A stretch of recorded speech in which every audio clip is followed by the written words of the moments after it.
Hello everyone, this is Group 5. We will be analyzing the SDG 5 in this video. Let's first briefly understand what SDG is.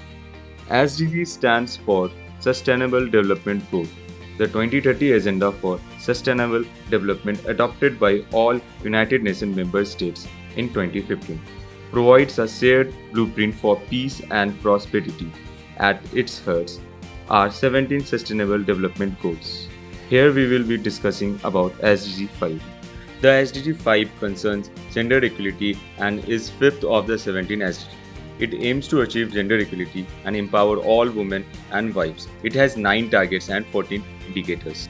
Out of 9 targets, 6 are outcome oriented, ending all forms of discrimination against all women and girls everywhere, ending violence and exploitation of women and girls, eliminating harmful practices such as early and forced marriage and female genital mutilation, increasing value of unpaid care, and promoting shared domestic responsibilities, ensuring full participation of women in leadership and decision making, and ensuring access to universal reproductive rights and health. 3 means of achieving targets are fostering equal rights to economic resources, property ownership and financial services for women, promoting empowerment of women through technology, and adopting strengthening policies and enforcing legislation for gender equality. We will be analyzing the SDG 5 with respect to Sundargarh district and suggesting a few new policies that can help implementing the SDG 5. Also, Sundargarh was ranked 250 on list of the country's most backward districts in 2006, according to Ministry of Panchayati Raj. The sex ratio is 973 per 1000. The literacy rate for female is 65.48%. The statistics for working females is 27.95%. There are few schemes that India has adopted which were implemented in Sundargarh too, such as Beti Bachao Beti Padhao. It is a campaign initiated by the Government of India at Panipat, Haryana with the objective of generating awareness, improving the efficiency of welfare services for girls in India, eradicate female feticides, educate the girl child. Effectiveness. The scheme failed to meet its objective nationwide.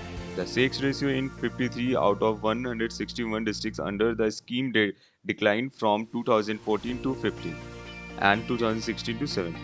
Only around 12% of the funds were utilized adequately. Major amount of allotted funds were utilized in publicity and advertisement. Mamta.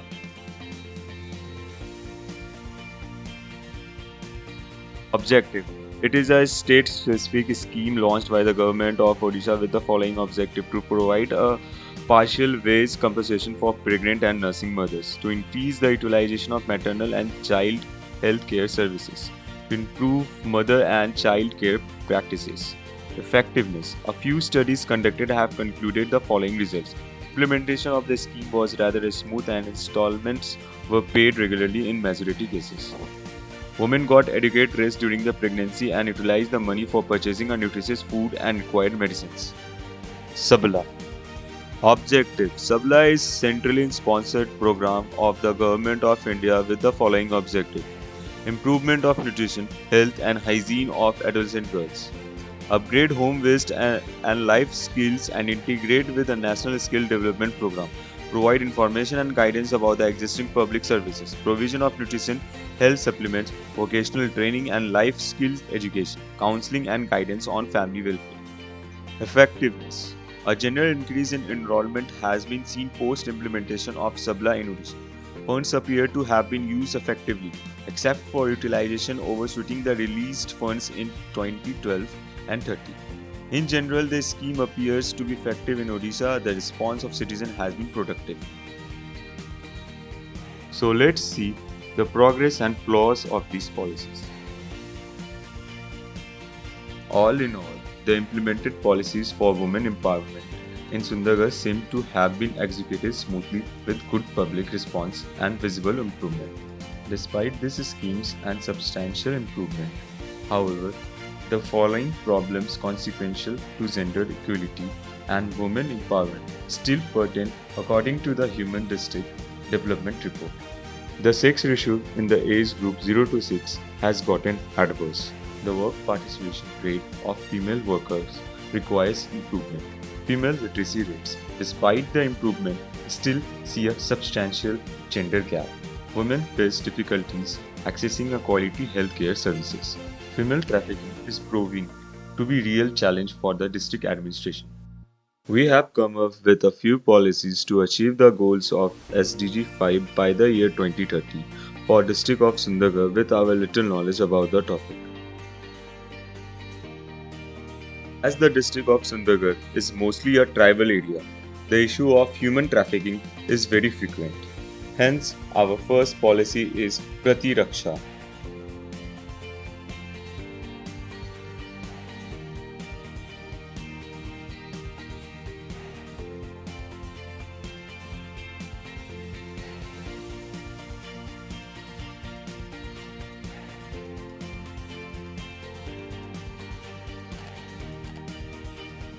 Policy for protection against trafficking and assault. Purpose of this policy are to prevent and combat trafficking of women in Sundargarh, protect and assist victims of such trafficking while maintaining absolute respect for their human rights, to ensure effective investigation into those involved to identify trafficking circuits, promote state level and national cooperation to meet these objectives. So now let's move on to the action and implementation of this policy. Step 1. Establishment of a stop light system. Identification and classification of different areas of district into red, yellow and green zones based on crime rates, particularly rates of a female kidnapping and assault. Step 2. Prevention. Installation of monitoring facility like cameras and police watch posts in the areas that are hotspots for such crime activity in red and yellow zone. Step 3. Escalate awareness. Organization of public campaigns like marathons and marches for spreading awareness. Hiring of female coaches to open free basic self-defense coaching for women. These can be organized once a week for maximized response from women. Step 4. Victim care. Provision of free psychological treatment to victims of trafficking and assault in general. Provision of professional advocacy, setting up peer support group. Our second policy is Shana. Provision of trustworthy healthcare. The purposes of this policy are provision of gynecologist and female-specific psychological aid in all government hospitals, provision of midwives for home-based deliveries, distribution of nutrition supplements at subsidized rates in rural areas, medical sex education and female hygiene-related counseling for young girls a few times annually. Action and implementation of Ikshana. Hiring of qualified staff. Hiring of qualified staff for gynecology, marital mental health and counseling and post-pregnancy, post-delivery depression. Step 2.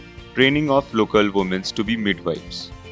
Training programs for local females to act as midwives in rural areas where home-based births are common and preferred amongst women. Step 3. Acquiring nutrition supplements and setting up of health camp for distribution. Setting up of monthly health camp will be qualified professional to provide a free diagnosis for nutritional requirements and supplying supplements at lower rates. Step 4. Sex education for young females. Introduction of sex education as a subject in schools. Organization of awareness workshop for young women regarding female sexual health and precautions. Although a lot could have been done to achieve this goal, we with our limited knowledge on this topic could come up with these few suggestions only. Now we will be summing up our presentation. Thank you so much for your patient hearing.